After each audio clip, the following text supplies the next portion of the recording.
Buenas tardes, amigos de Ministerios de Amor y Esperanza. Les saludo con mucho gusto en este domingo 16 de mayo. Ya estamos en el tercer domingo de mayo y estamos sin duda con mucho gusto, con mucha alegría de poder compartir con ustedes este domingo. Gracias a Dios porque nos permite llegar a este momento. Su servidor, Pastor Israel Gómez, les saludo con mucho gusto. Y saludamos también y queremos felicitar mucho a los maestros que el día de ayer, sábado, celebraron ese día. Una celebración pues desde, no sé cuándo se instituyó ese día, pero recuerdo muy bien cómo el día del maestro, el día de la madre eran días muy específicos, muy claros en estos meses. Ya después como que se da el día del padre y otros días, ¿verdad? Pero bueno, el día del maestro, el día de la madre han sido muy clásicos, digámoslo así. Y gracias a Dios por los maestros, sin duda que todos de alguna manera hemos sido maestros en el área en que estamos, algunos quizá muy buenos, otros quizá no tan buenos, pero hay sin duda quienes tienen esa vocación que Dios les ha dado para enseñar, y no solamente enseñar, no solamente dar un conocimiento, sino también con el ejemplo. Creo que es el verdadero maestro, no tanto el que dice háganle así, sino también el que completa esa enseñanza con el ejemplo, ¿no? Yo creo que eso es lo ideal. Ojalá que todos los maestros pudieran o pudiéramos siempre hablar, pero también decir con el ejemplo o poner el ejemplo de las cosas que estamos enseñando. Mire, hoy quiero hablarle de el mejor maestro que ha existido en todos los tiempos, Jesús, definitivamente. Allí en la Biblia, Juan 3:2, dice: había entre los fariseos un dirigente de los judíos llamado Nicodemo. Nicodemo, fue de noche a visitar a Jesús. Rabí, le dijo. La palabra rabí pues significa maestro. Dice: sabemos que eres un maestro que ha venido de parte de Dios. Fíjese bien, un maestro de parte de Dios, o sea, la excelencia. Podríamos hablar en el caso de Jesús, pues la perfección de enseñar, ¿no? Porque nadie podría hacer las señales que tú haces si no estuviera Dios con él. ¿Cuáles eran los propósitos de Jesús al enseñar? ¿Cuáles eran los propósitos que él tenía? Bueno, vamos a ver algunos de ellos, 2 o 3. Sin duda que podríamos tener muchos más, pero Jesús siempre enseñó con un propósito. Él nunca enseñó solo porque se lo pidieran. Tenía un objetivo, tenía una meta, sin duda fines bien claros, bien definidos que lograr en la gente cuando él enseñaba. Y él sabía lo que quería, se disponía a realizarlo. Dice Juan 10:10, yo he venido, decía Jesús, para que tengan vida y para que la tengan en abundancia. Se refería a la vida Zoe, a la vida de Dios, al ADN de Dios. El hecho de que seamos hijos de Dios, aquellos que hemos creído en Cristo como nuestro Salvador, pues nos da ese privilegio de disfrutar la vida, de tener ese ADN de Dios e irlo poco a poco, vamos a decirlo así, poniendo en práctica, ¿verdad? Evidenciando en nuestra vida en general. Jesús procuró formar y transformar las vidas de sus discípulos y por medio de ellos transformar otras vidas. Es importante, hablando de los maestros, guardando toda proporción con Jesús obviamente, pues podemos recordar a nuestros maestros cómo marcaron sin duda nuestras vidas, cómo recordamos palabras, ejemplos. Puedo recordar algunos de mis maestros con nombre inclusive. Yo recuerdo de mi maestra de primer año de primaria con su nombre completo. Recuerdo algunos otros en la secundaria. Quizá no me acuerdo de todos, algunos quizá me recuerdo con algún ejemplo muy bueno, muy grato, como es mi maestra de primero de primaria, y otros de secundaria quizá no tan buen ejemplo, quizás un mal ejemplo en algún aspecto, pero bueno, siempre han dejado huella. Mi padre, mi madre decían, son parte de mis maestros también que han dejado huella en mi vida, y muchas gentes sin duda.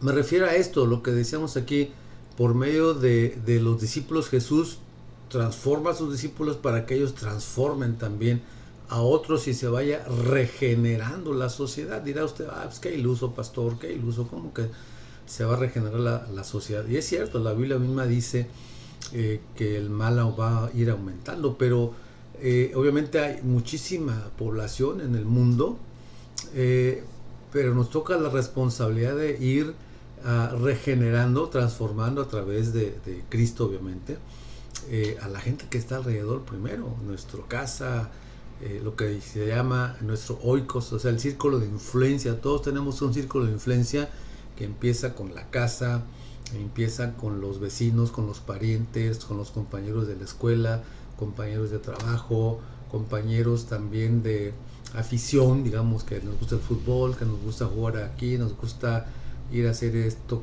con un grupo. Todos ellos reciben una influencia de parte de nosotros. Y vamos a ver, dice aquí Nicodemo, este maestro de los judíos, fue con Jesús y le dice, has venido de parte de Dios como maestro. Y sin duda que podemos aprender algunas cosas de Jesús. Primero, un propósito de Jesús al enseñar era formar ideales rectos. Formar ideales rectos. Dice Mateo 5:48, por tanto, sean perfectos, así como su Padre Celestial es perfecto. Cuando oímos la palabra perfecto, pues realmente humanamente es un ideal inalcanzable. Nadie puede ser perfecto. Por eso aquí la palabra tenemos que ir al original, y el original nos habla de que perfecto significa maduro, completo.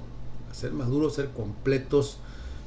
Los ideales representan la perfección máxima que solo existe en la imaginación.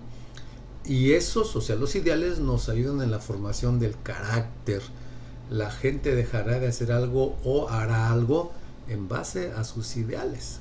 Acuérdense que el carácter es diferente al temperamento. El carácter es como hemos aprendido a comportarnos, a reaccionar, y lo que hemos aprendido se puede también desaprender, ¿verdad? O sea, dejar algo no muy correcto que hemos aprendido para aprender algo más correcto. Por ejemplo, si usted aprendió a tener un carácter temeroso, miedoso, vamos a decirlo así, porque así lo formaron, lo hicieron, o no tuvo la seguridad de niño de algo, por alguna razón, pues usted puede aprender a dejar de ser temeroso, que le paralice ese miedo, y aprender a ir hacia adelante. No hablo de que desaparezca el miedo, hablo de que usted pueda aprender a superar sus temores y seguir adelante. Alguien dijo que los ideales son las poleas. Las poleas son esas ruedas con un canal en medio por donde pasa, por ejemplo, una soga, un lazo, como decimos, por medio de las cuales nuestra naturaleza pues sin duda va o es subida, vamos a decirlo así, a niveles más altos. Recuerde que perfección crea insatisfacción. Por eso cuando decimos ideales rectos, ser perfectos, habla aquí ideales en los que usted y yo podamos ser maduros, completos.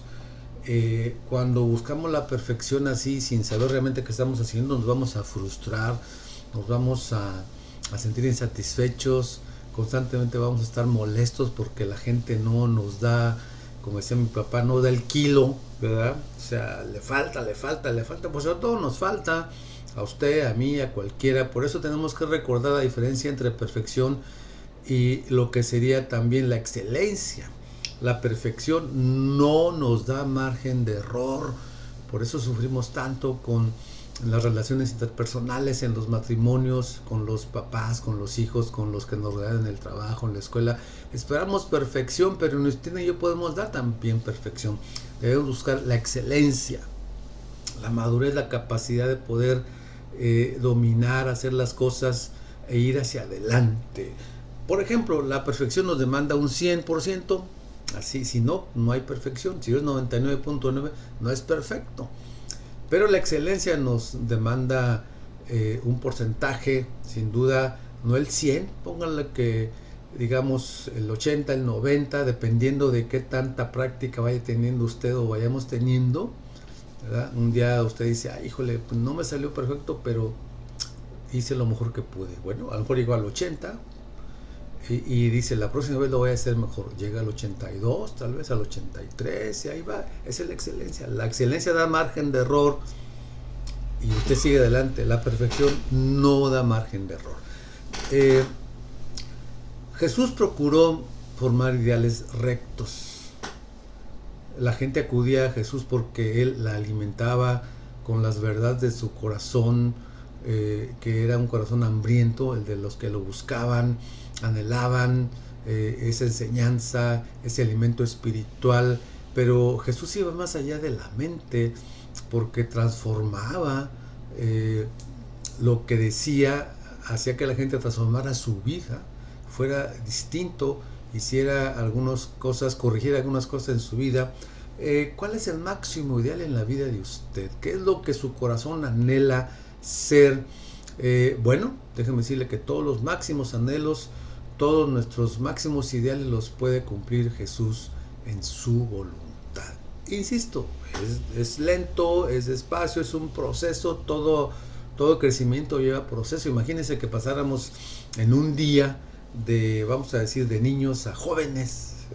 Usted tiene un día 8 años y de repente tiene ya 20, pues no, aunque 20 se considera adolescente todavía, ¿verdad? Pero, o parte de la adolescencia.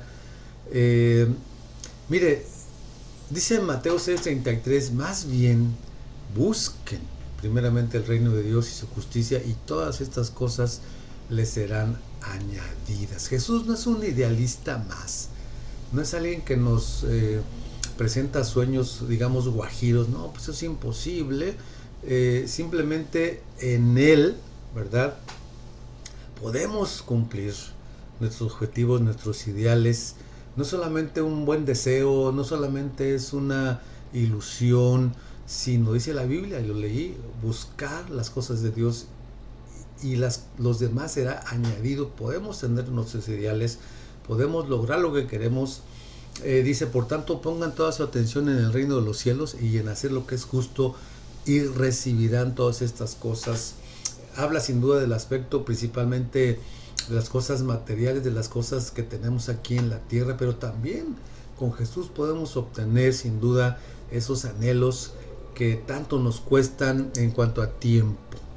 Así que, maestros, en estos días, cuando en la enseñanza se está dando un énfasis en la solución de problemas de la vida diaria, que es con lo que batallamos todos. Cada día surgen situaciones y queremos aprender a solucionarlas. Bueno, no olvidemos lo valioso que es dejar en los alumnos las verdades divinas. Y hablo sin duda primeramente en el área de Dios, en el área, vamos a decirlo así, religiosa, pero esas verdades divinas también funcionan en las áreas seculares, en las áreas educativas, aunque a veces en la escuela no se quiere mezclar mucho eso de la religión, ¿verdad? Bueno, en algunas, pero es importante saber que lo que Dios nos dice funciona en cualquier área de nuestra vida. Así que hay que dejar a los alumnos verdades divinas y formar ideales que les ayuden a vivir. Dice Proverbios 23:7, porque de la forma en que piensa, así será su forma de ser, de actuar. Bueno, entonces vimos primeramente cómo Jesús, como un maestro de parte de Dios, uno de sus propósitos es formar ideales rectos. Mateo 5:48, por tanto sean perfectos como su Padre Celestial es perfecto. Otro de los ideales es fijar convicciones. ¿Qué es una convicción? Una creencia firme. Convicciones firmes, creencias firmes. Dice Juan 8:32, y conocerán la verdad. O sea, no solamente Jesús, no solamente se conformó con transmitir conocimientos acerca de asuntos morales. ¿Saben qué? No hagan así, no hagan asá, no roben, no codicien, no hagan esto, vamos a hacerlo así.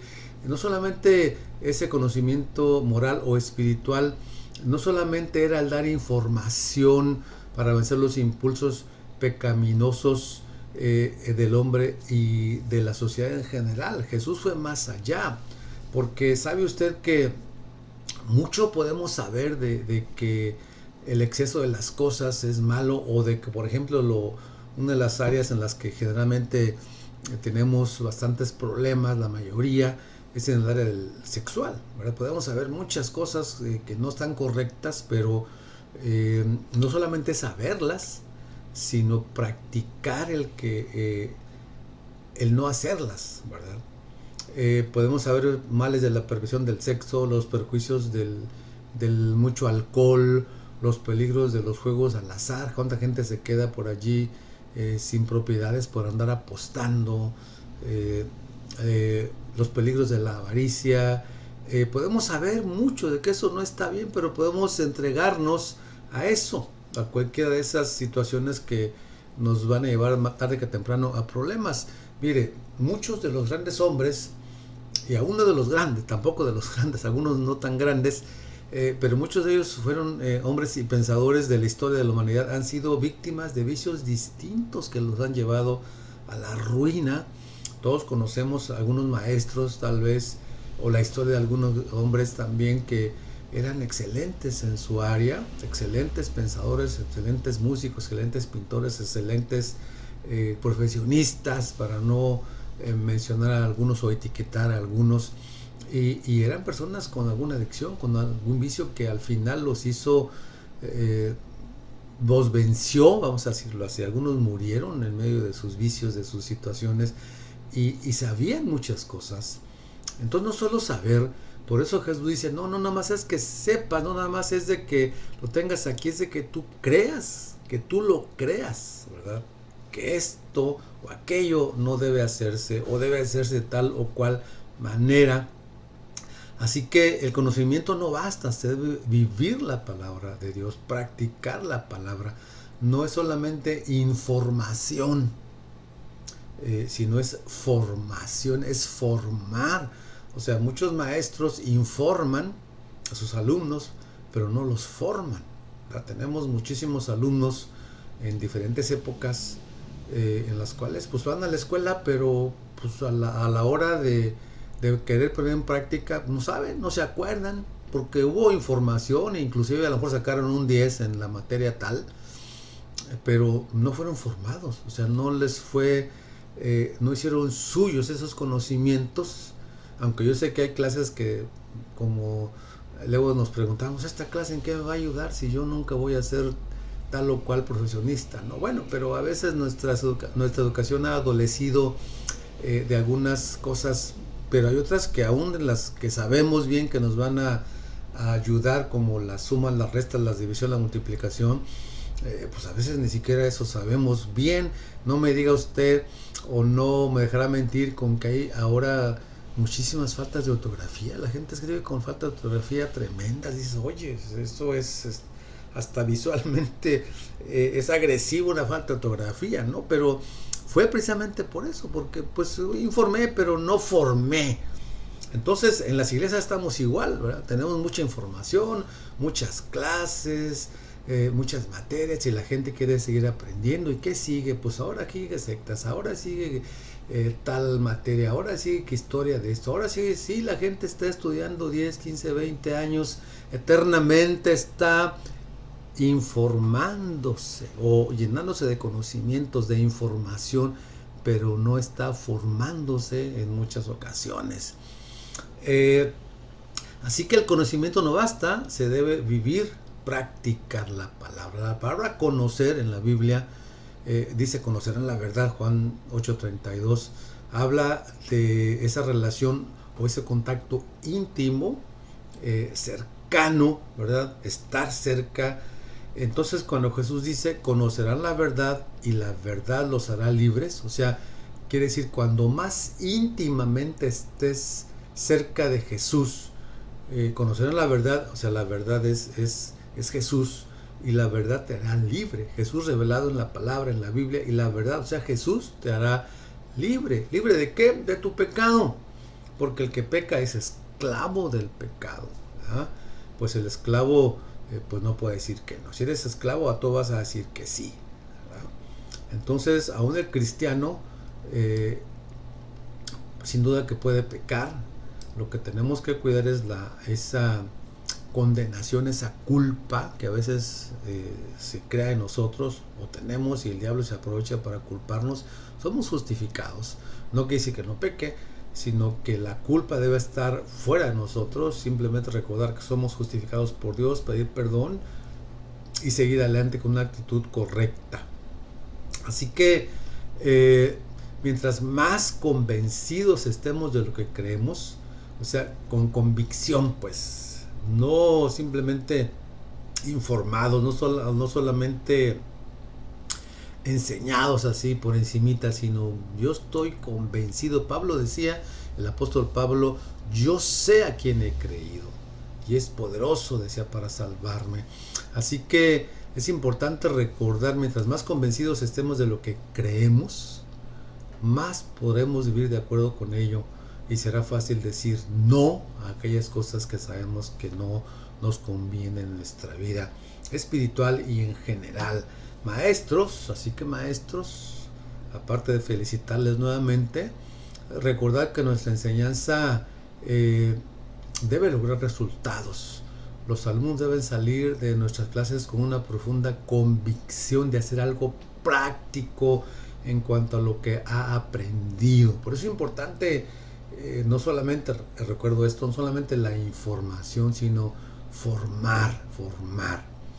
Y no desesperarse, ¿verdad? Porque sabemos que los cambios, nosotros mismos lo hemos vivido, pues no son tan rápidos, y a veces cambiamos un tiempo y luego caemos otra vez, ahí vamos, pero la idea correcta es ir hacia adelante. Dice Filipenses, aquel que comenzó la buena obra en ustedes la irá perfeccionando. O sea, la vida cristiana, el aprendizaje de nuestro Maestro Jesús hacia nosotros como alumnos es ir poco a poco siendo mejores. ¿Hasta cuándo? Pues hasta que llegue Jesús. Así que si usted, amigo que nos ve, que nos escucha, dice, es que fulanito pues va al templo y sigue igual o ha cambiado muy poco, es que es un proceso y nadie será perfecto, pero sí va a ir siendo perfeccionado. No somos perfectos, pero somos perfectibles. Bueno, dice por ahí una ilustración que un padre llevó un día a su hijo en un viaje en un barco y le avisaron que el muchacho se había subido en la parte de afuera del barco hacia el agua, agarrado ahí del barandal, digámoslo así, y pues que si se caía sufriría una muerte segura si se soltaba.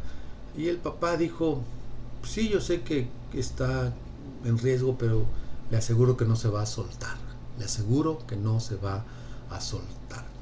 Un ejemplo, a lo mejor dirá usted, bueno, pues cómo el niño se pone ahí. Bueno, hablo sobre todo de la convicción, de la seguridad del padre de este muchacho, que sabía que lo que su hijo había aprendido.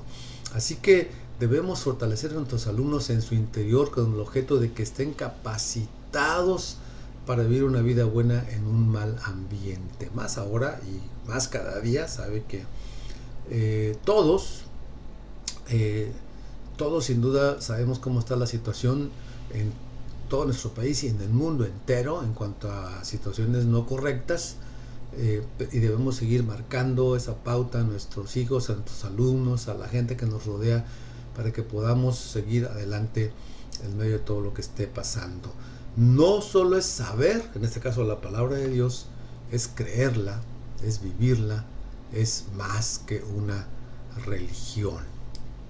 Mire, también Jesús tenía propósitos, no solamente formar esas convicciones, esas creencias firmes, sino formar ideales rectos. Insisto, no es que Jesús sea un idealista que nos deje ahí volando nada más así, no, sino que realmente podemos llevar a la práctica cosas en el nombre de Jesús, llegar a tener lo que anhelamos con la ayuda de Dios. Y también un propósito de Jesús al enseñar es conversión a Dios. Dice Lucas 13:3, la segunda parte, a menos que se arrepientan, a menos que cambien de mente, de forma de pensar, esa es la idea, todos ustedes perecerán también. Entonces, la tarea principal de Jesús como maestro es relacionarnos o volver a relacionarnos con Dios, porque antes estábamos en esa relación correcta, viene la desobediencia, el pecado del hombre en el huerto del Edén y se rompe esa relación, y ahora tenemos que volver a esa relación a través de Cristo Jesús. Es la única manera, no a través de ningún hombre en la tierra, sino a través de Cristo Jesús. Dice la Biblia que no hay ningún mediador, o sea, nadie que represente a Dios aquí en la tierra. Nadie. Solamente es Jesús. Así que debemos recordar lo siguiente: el aprendizaje no está completo sin una respuesta. Así que la enseñanza de Jesús en nuestra vida no está completa hasta que respondemos a Dios. Todo lo que nos enseñan, en este caso de la Biblia, pues tenemos que responder a Dios con actitudes correctas. Y eso lo vemos mucho podemos saber mucha Biblia, hablando en este caso del área que estamos manejando aquí en Ministerios de Amor y Esperanza, el área espiritual, a la luz de la palabra de Dios. Sin duda no hay otra forma en la cual podamos tener una influencia correcta, sino espiritualmente hablando, sino a través de la Biblia en este caso. Podemos saber mucho, pero tenemos que relacionarlo hacia los demás. Pero mi relación con los demás tiene mucho que ver en cómo estoy yo con mi relación con Dios. Así que cómo me llevo en casa, cómo me llevo con los vecinos, con la familia, política, digámoslo así, cómo me llevo en el trabajo, en el estudio, con los demás, tiene que ver mucho cómo me llevo con Dios. Nunca podremos tener también gobiernos honrados hasta que tengamos una raza humana honrada. Qué difícil creer cuando la gente quiere hacer las cosas bien. Hay gobiernos que quieren hacer las cosas bien y la gente no les cree. Estamos tan acostumbrados ya que siempre nos van a hacer tranzas y nos van a engañar y esto y otro, que cuando alguien quiere hacer algo bien no le creemos.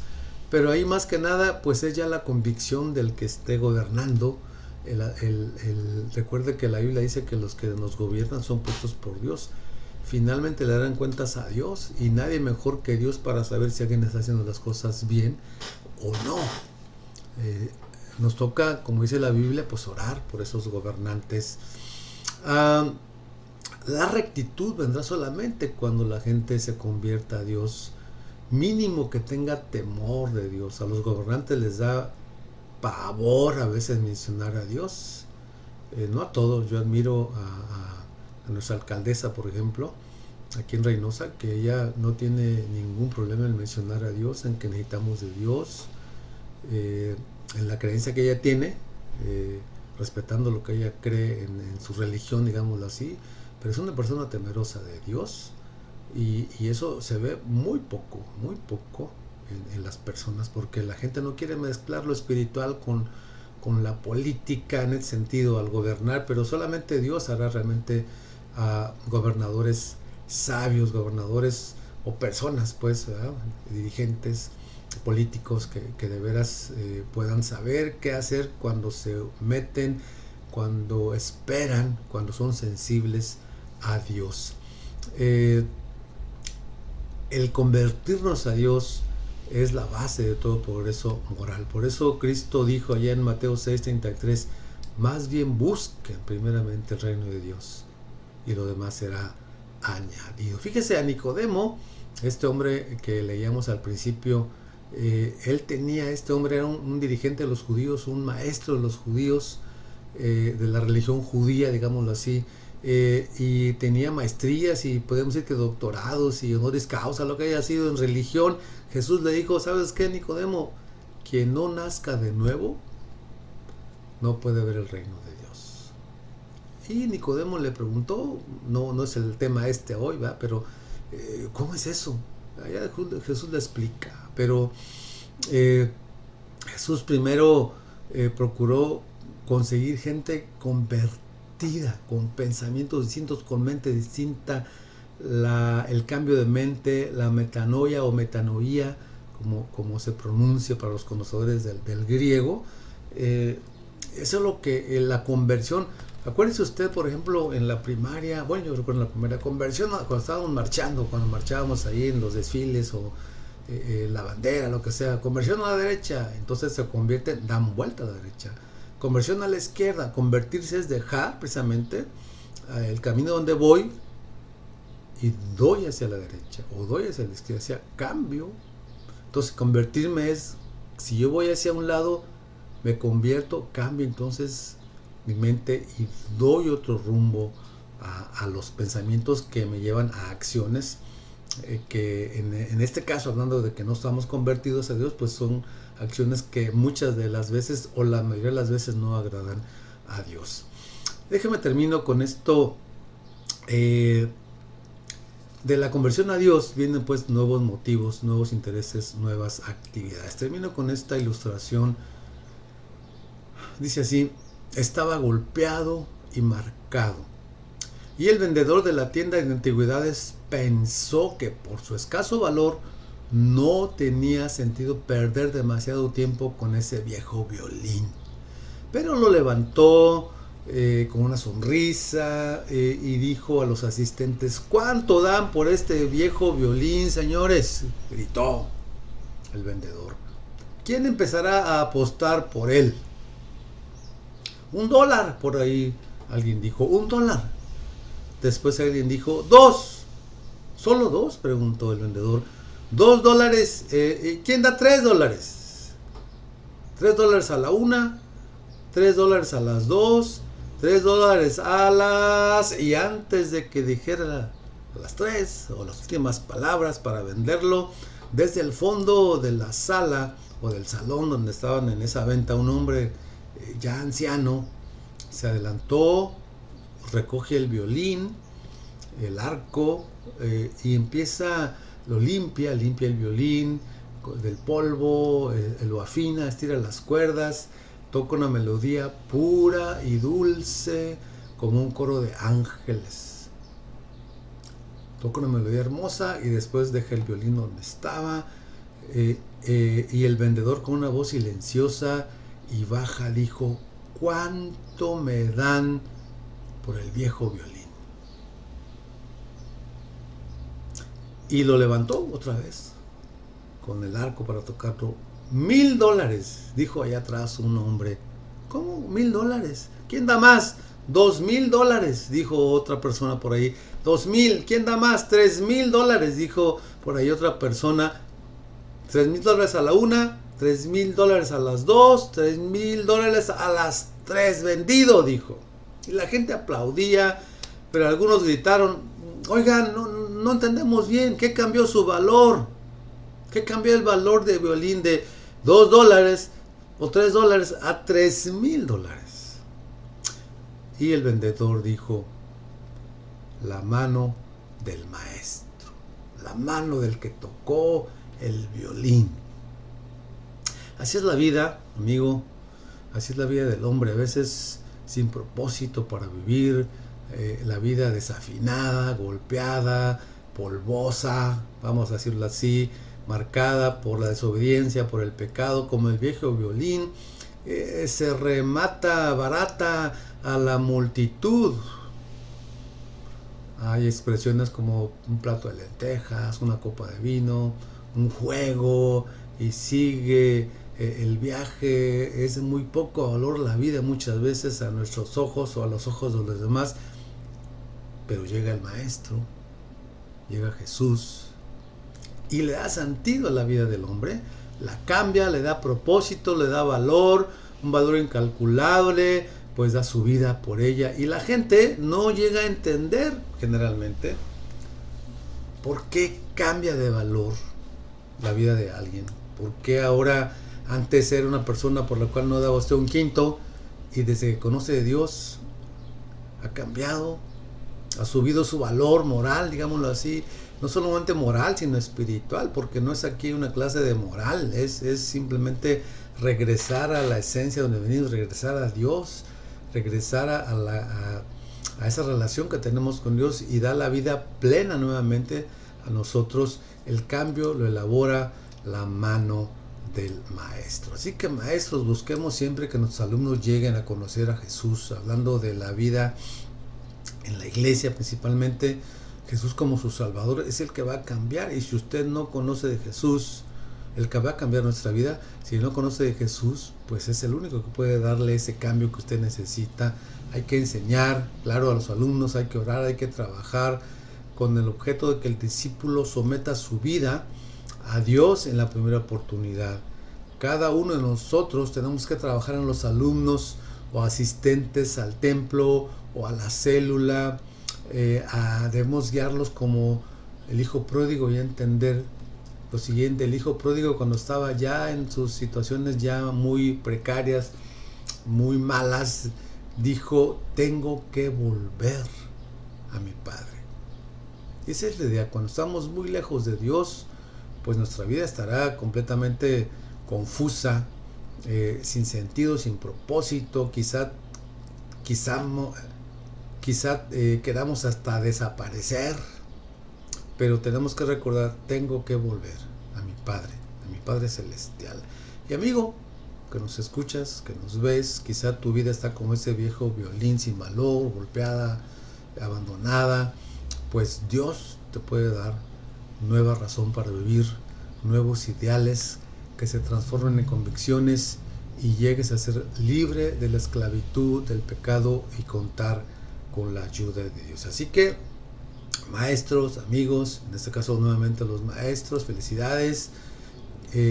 Piense en la trascendencia de sus enseñanzas, y por eso no lo tome como una actividad más, sino es bien claro, bien básico que usted tiene en sus manos. Dios le ha dado en sus manos ese privilegio de poder incorporar elementos para que los jóvenes, la gente que la escucha, en fin, cambie, sea distinta, regrese a Dios. Nuevamente, muchas felicidades en este domingo 16 de mayo a todos los maestros y a todos los que enseñan de alguna manera la palabra de Dios. Dios les bendiga. Nos vemos con la vida de Dios próximamente. Su servidor, el pastor Israel Gómez, le da las gracias por esta tarde. Dios les siga bendiciendo.